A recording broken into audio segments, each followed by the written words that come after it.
You wake up, and the first thought isn't what you want to do. It's what you have to do. And you're so tired. Not the kind of tired that sleep fixes, the kind that lives in your bones, that makes everything feel heavy, but you get up anyway. You keep going, because stopping feels like admitting something you're not ready to admit, that you can't do this anymore, that something has to give. And the question you've been avoiding, the one that wakes you up at 3 a.m., whispers quietly, what if I just stopped?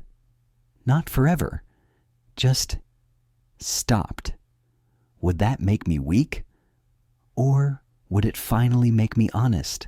There's this thing we do. We keep going long past the point where we should have stopped, not because we're strong, but because we're terrified of what stopping means. It means we couldn't handle it, that we failed, that all the effort, all the pain, all the time, it was for nothing. So we don't stop. We push through. We tell ourselves it'll get better, that we just need to try harder, be stronger, hold on a little longer. And meanwhile, something inside us is quietly collapsing. You know this feeling. The exhaustion that isn't physical. The weight that has nothing to do with what you're carrying and everything to do with how long you've been carrying it. The sense that you're performing your own life instead of living it. And the worst part?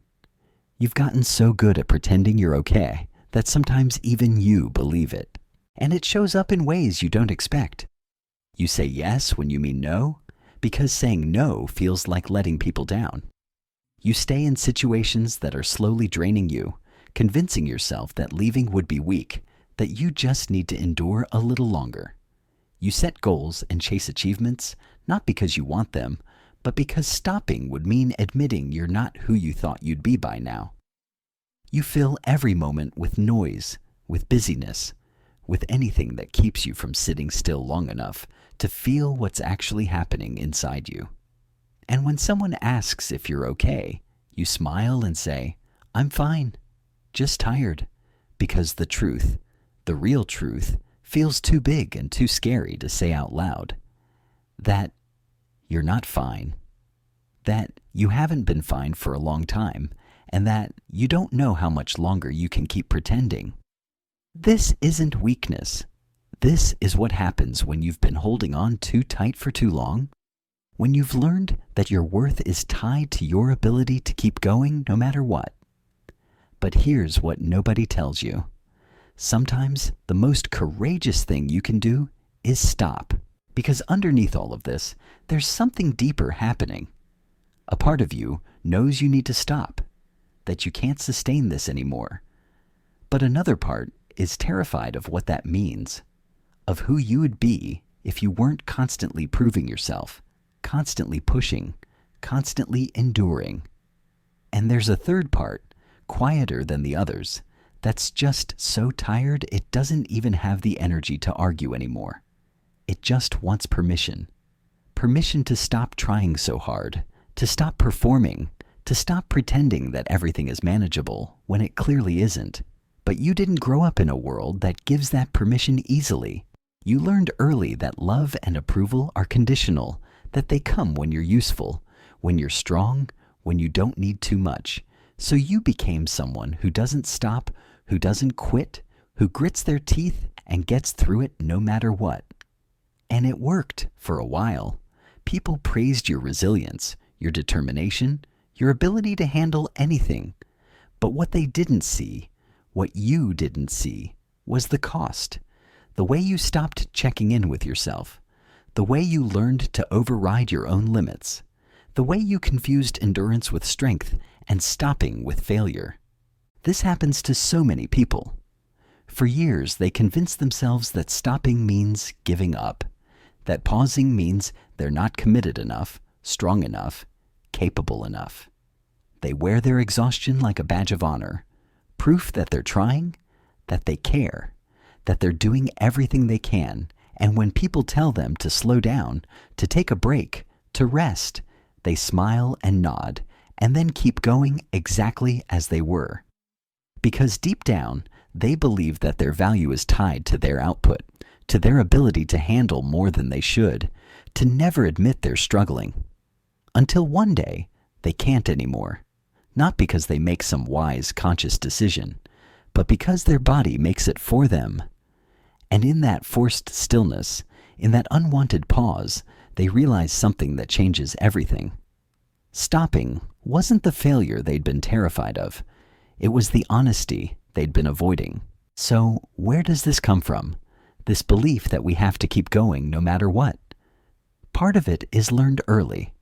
Maybe you grew up in a home where love felt conditional, where you had to earn it by being good, by not being too much, by handling things on your own. Maybe you learned that needing help was a burden, that struggling meant you weren't trying hard enough, that the only acceptable response to difficulty was to push through it. Or maybe you absorbed it from the culture around you, the constant message that success means never stopping, that rest is laziness, that admitting you can't handle something is weakness. We live in a world that glorifies the grind, that celebrates people who sacrifice everything for their goals, who work themselves to exhaustion and call it dedication. And so, you learned to do the same. You learned to ignore your body when it said stop, to override your emotions when they got inconvenient, to keep moving even when you'd forgotten why you were moving in the first place. But there's something deeper here too, something more fundamental. It's not just about what you learned, it's about what you're avoiding. Because when you stop, when you finally let yourself be still, you have to face something terrifying. You have to face the truth of your situation, the reality you've been running from. Maybe it's that the path you're on isn't actually taking you where you want to go. Maybe it's that you've been living someone else's life, chasing someone else's version of success. Maybe it's that you're exhausted, not because the work is hard, but because it's meaningless to you. And admitting that, looking at that directly, means you might have to change everything. The philosopher Sartre had a term for this. He called it bad faith. It's when you pretend you don't have a choice, when you tell yourself, I have to keep going, I have no other option, even though, deep down, you know that's not quite true. You do have a choice. You've always had a choice. But choosing means taking responsibility. And taking responsibility means admitting that if you're unhappy, if you're exhausted, if you're breaking, you're the only one who can change it. And that's terrifying. So instead, you keep going. You tell yourself you have no choice. You make yourself smaller than you are, less free than you are, because being trapped feels safer than being responsible. And yet, the thing that feels like protection, this refusal to stop, this insistence on pushing through, it's actually what's breaking you. You think you're being strong by continuing, but what if the real strength isn't admitting you can't? What if stopping isn't giving up, but waking up? What if the courage isn't in enduring, but in finally being honest about what you can and cannot carry? You were thrown into this life without a manual, into circumstances you didn't choose, with limitations you didn't ask for. And within all of that, you still have to decide, keep going or stop, pretend or admit. And yes, it's unfair that you have to make that choice. It's unfair that stopping feels like failure, when sometimes it's the sanest response to an impossible situation. But it's also true. You can stop. You're allowed to stop. So what if we looked at this differently? What if stopping isn't the end of something, but the beginning of something else? Not giving up, but giving in. Giving in to the truth that you're human, that you have limits, that you can't do everything and be everything and carry everything forever. There's a kind of clarity that comes when you finally stop running. When you let yourself be still enough to ask, what am I actually doing this for? Who am I doing this for? And is it worth what it's costing me? Those questions are terrifying because they might reveal that you've been moving in the wrong direction, that you've been sacrificing yourself for something that doesn't actually matter to you. But they might also reveal something else. that you're allowed to change direction, that your worth isn't tied to your productivity, that rest isn't something you have to earn. Surrender is not defeat. Let that sit for a moment. Surrender is not defeat. Defeat is when you lose something you were fighting for. Surrender is when you stop fighting something that was never yours to win. It's the difference between losing a battle and realizing you were never supposed to be at war in the first place. When you surrender to your exhaustion, when you admit you can't keep going like this, you're not failing. You're finally being honest. You're finally treating yourself like someone who matters, whose limits are real, whose needs are valid. And that honesty, that willingness to stop pretending, to stop performing, to stop pushing through, that's not weakness. That's courage. The kind of courage that doesn't get celebrated, that doesn't get applause, but that might just save your life. So, what actually changes when you stop? Not everything fixes itself. That's not how this works. But something shifts. The world doesn't end. The catastrophe you imagined doesn't happen. People adjust. And more importantly, you adjust. You start to notice things you couldn't see when you were moving too fast, when you were too busy surviving to actually live. You start to feel things you'd been numbing for years. And yes, some of it hurts. Some of it is grief for the time you lost, anger at yourself for not stopping sooner, sadness for the version of yourself who thought they had to earn the right to rest. But there's also relief. The kind of relief that comes from finally putting down something you were never meant to carry alone, from admitting you're tired, from letting yourself be human. Stopping won't solve everything. It won't erase the circumstances that brought you here, won't magically make your life easier, won't answer all the questions you're carrying, but it does something else, something maybe more important. It creates space, space to breathe, space to feel, space to figure out what you actually want, not what you think you should want.